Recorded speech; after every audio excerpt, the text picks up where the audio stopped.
So before I knew the timeline of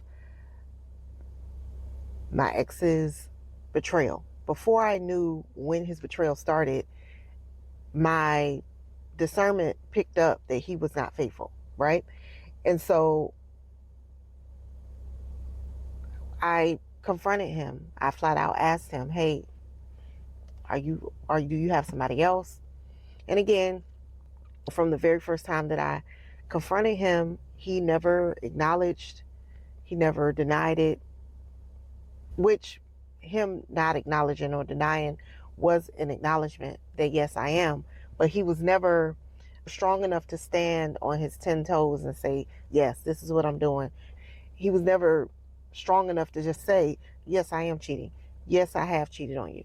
It was never that. It was always a deflection from what was being asked. So that was the very first time. The first time that I asked him, I probably wasn't ready for his answer. I'll say that. But I remember I knew in my heart that what I felt was real.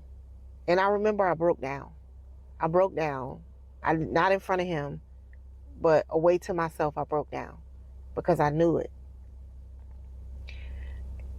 And what's interesting is life went on per usual after that.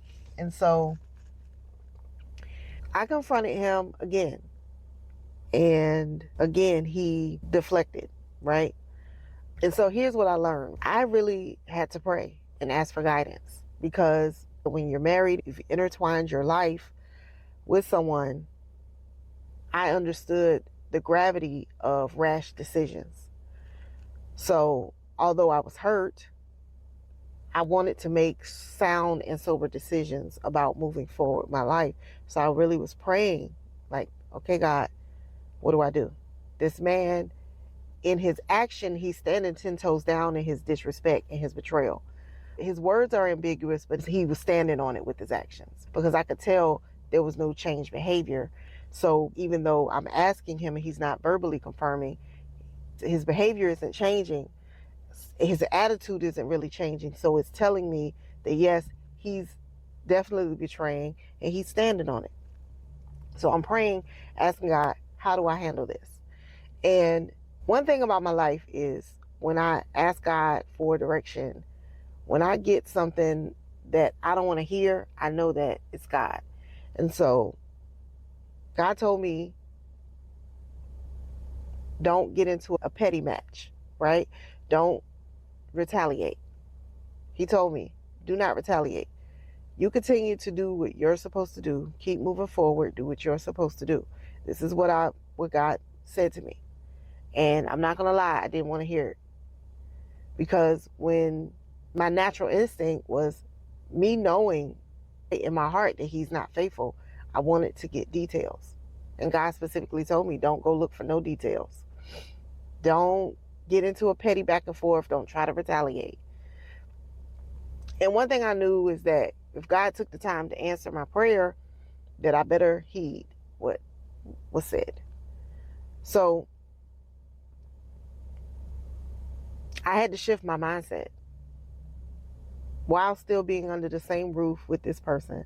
I had to shift my mindset because when a man is disrespectful to that level where he's cheating, he's being confronted about it, and he's not changing behavior at all, that man is already gone without being gone. And so I basically had to take the approach of letting him cheat in peace. And the peace was for me. It was for me to keep my mental together. I had to let him go mentally first. And that's basically what was happening.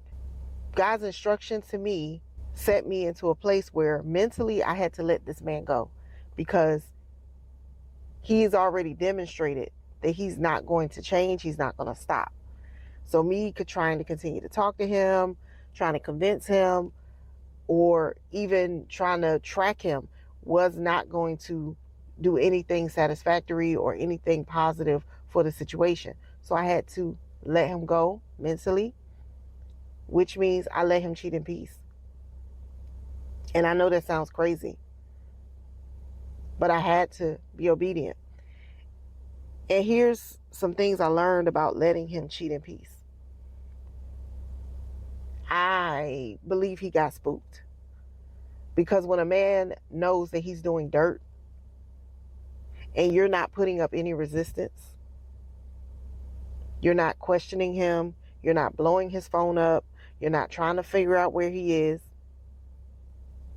I think he got spooked. I understood, though, that I cannot make a man be what he doesn't want to be. And I've always been that way. So I guess that wasn't as hard for me. I understood that if a man doesn't want to be with you, he's just not going to be.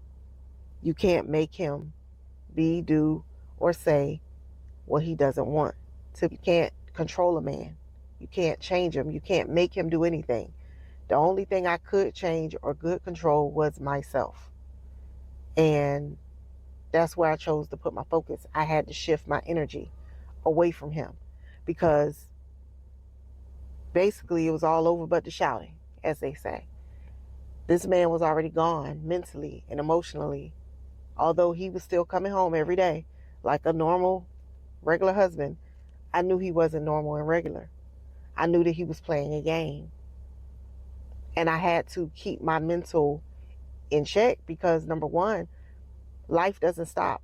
Business doesn't stop because a man chooses to betray his wife. Life goes on. Children still have needs that need to be met. Household still has needs that need to be met. You can't give up on life because a man chooses to behave like a grown boy. And so I had to be the one to take the high road. And in hindsight, I'm thankful that God gave me that type of instruction. Don't get into a pettiness match. Don't try to match the energy.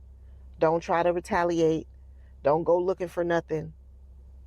It was not easy, but it was absolutely the best advice, the best guidance that I could have gotten dealing with this type of man, dealing with a betraying husband. God's message to me was to basically keep my energy in check.